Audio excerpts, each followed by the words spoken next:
Welcome back into the Coach's Corner. I'm your host, Massachusetts Pirates team insider Jake Ignaszewski, and I'm joined here by the Pirates defensive line coach, Coach Mike Custer. So, Coach Custer, you've had a few different roles. You're the defensive line coach right now, but you've also worked with the offensive line a little bit too. So talk a little bit about some of the things that you've really focused on throughout this season in both different areas of positions. Well, first of all, what I try to do is make sure the guys understand the little things for their position. Once they understand that, then we go into the play calling, making sure that they know what plays that they're supposed to run and how they're supposed to run it. And our offense is kind of complicated. It's a very wordy type offensive calls. Defense is not that much different, but you have to know what you're doing based on what the coach is calling. So I want to make sure they know the little idiosyncrasies of the offensive line as well as the defensive line, so they can have a better chance of succeeding. And speaking on some of those small things, is there anything specific, or especially with the defensive line right now, what are some of those small things that you really try to focus on? Well, with the defensive line is based on what the opponent, how he operates, so we have to counter what he does. And by looking at the film as much as we do, we can point out different things that they can recognize during the game, and we try to exploit that. That makes sense, and obviously depending on the preparation that you guys have, right. Depending on the opponent, Right. then you figure out a plan in terms of the drills, because and they've seen a little bit too in some of the practice reports. Sometimes you guys are working on the hand movements of getting past the offensive lineman. Sometimes, last week I saw that you set up a ball and you had them run back and forth. Sometimes you have them doing the ladder drills. So does it really depend on what the opponent's strengths are? Yes, it does. And what I try to install with my guys is muscle memory. So, and we have to do it full speed. You can't do it any other way in order to succeed. So, for example, the hand drills. Most guys just come off the ball fast and just try to beat the offensive lineman to the quarterback. But what I try to do is technique-wise, and I'm a technique freak when it comes to that, I want to make sure that they can utilize their hands in such a manner which it will stop the offensive lineman from doing his job. Makes sense. And they can get to the quarterback a lot quicker. That makes sense. Yeah, I don't really think a lot of people really think about those, Right. Specifics and being able to have the right technique, and especially with all the experience that you have in arena ball. You have over 25 years. I was curious. I bet the fans are curious as well. How did you first learn about the Pirates, and what made you interested in joining the coaching staff? Well, the year before last, Coach Stout and I were in Louisville. And unfortunately, that team had to fold due to some complications with management. About a week later, Coach Stout got the call to come to the Pirates, and I was hoping to come with him. We couldn't work out a deal that would be conducive for the team at the time, and I understood that. And I said, well, we'll see what happened. Maybe the following year we might be able to click together, because I know Coach Stout's offensive game plan from top to bottom, so I would have been an asset to the team, hopefully, but it just didn't work out. And man, won the championship last year. Oh my goodness. Now we got to do it this year. Got to do it this year, and I think we're on our way to repeating that as we talk right now. So with the right players coming in, with the right players, the players that we have are progressing very good at this point. So I think that'll work out. And also the fact that Gerard played for Coach Stout and I in Cedar Rapids. So we have a relationship together also. That's pretty cool. Yeah. So how have you been enjoying your time so far with the Pirates? The team's now 8-4 on the bye week right now, Right. preparing for the final 4 games of the regular season. So have you been enjoying it? I'm loving it. It's challenging, very challenging. A little bit different than what I'm used to, but as an old saying goes, you have to adapt, and things are working out pretty good so far. I definitely think so as well. And you know, speaking about some of those challenges, you know, there's been a lot of different changes on that defensive line throughout the season, and now you got a whole new defensive front. So with your coaching styles and you know helping the guys adapt to the Arena League, what have you really tried to focus on when some of those new defensive linemen come in? Well, basically, the first thing I tell the guys is, in order for you to succeed, your study habits have to be raised up. And that's been a problem throughout my career with players who are just coming into this type of football. So they really have to study and understand what they're doing and how they have to do it.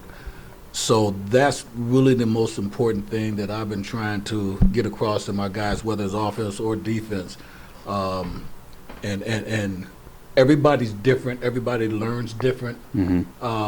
So I basically have to, thank goodness it's not 1,000 players playing at one time, but we have such a small group, so what I have to do is individually work with them and try to get them up to speed.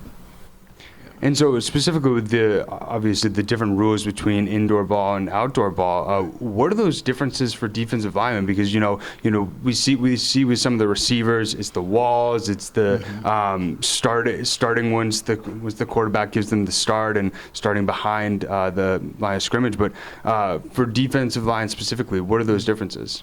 The difference is spacing. Okay. In the outdoor game, most of the defensive linemen play a 9 technique, which is way outside of the tackle. But in the indoor game, they're tight, they're compact, and they have to be a specific distance, shoulder to shoulder with the offensive lineman. So if a referee is standing behind them on both ends, they have to not be able to see any air space between the shoulders. In the outdoor game, it's a lot different. And we're dealing with tackles. We're turning outdoor tackles into guards. So that's a big difference. And the nose is the nose. It's not going to change. The only thing that's different is a nose in the outdoor game doesn't necessarily have to be head up on the center, but in the indoor game you have to be head up on the center. Interesting. So the ends outside shade, the nose head up, or there's a problem. So we have to teach them that and make them understand that and let them know that the game is a heck of a lot faster than the outdoor game. And they say, "Coach, what do you mean?" I said, "We'll show you." Yeah, we'll see. You'll see. Yeah.